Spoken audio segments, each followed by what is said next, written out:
আমি আজকে নাঙ্গলকোট সরকারি হসপিটালে গিয়েছিলাম এক্স-রে করার জন্য। আমি নিজেই আজকে ভুক্তভোগীর শিকার হলাম। কারণ হচ্ছে আমি এক্স-রে করতে গেছি, ডাক্তার দেখাইতে গেছি হসপিটালে, উনি আমাকে প্রাইভেট হসপিটালে নিয়ে গেছে। আমাকে প্রাইভেট হসপিটাল থেকে আমাকে এক্স-রে করতে হয়েছে।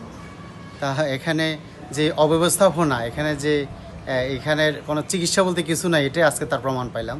আমি অতীতে অনেক সাংবাদিক ভাইরা এই বিষয়গুলো উঠেই ধরছে, হয়তোবা অনেকটাই বিশ্বাস করতাম, অনেকটা করতাম না, কিন্তু আজকে নিজে আমি ভুক্তভোগী, আমি নিজে আজকে এটার শিকার হলাম।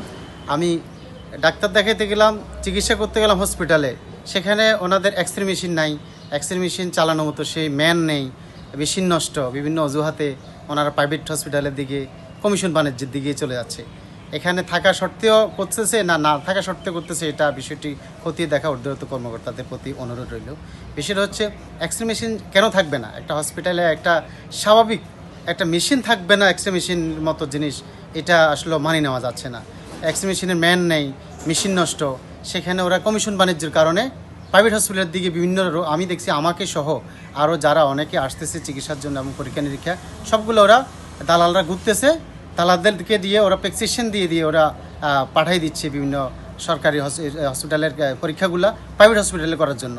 সেখানে নিশ্চিত, আমি এখানে 100% নিশ্চিত যে ওখানে এরা কমিশন বাণিজ্যের ভিতরে ডুবে আছে, এরা এই সেবা থেকে বঞ্চিত। আমি ঊর্ধ্বতন কর্মকর্তাদেরকে প্রতি দৃষ্টি আকর্ষণ করছি, আপনারা এগুলার হাসপাতালের প্রতি নজর দিন। এই অব্যবস্থাপনার প্রতি মানুষে যেভাবে পড়ে আছে, প্রকৃত সেবা থেকে বঞ্চিত হচ্ছে, এটা আসলে আমরা মোটেও কাম্য নয়।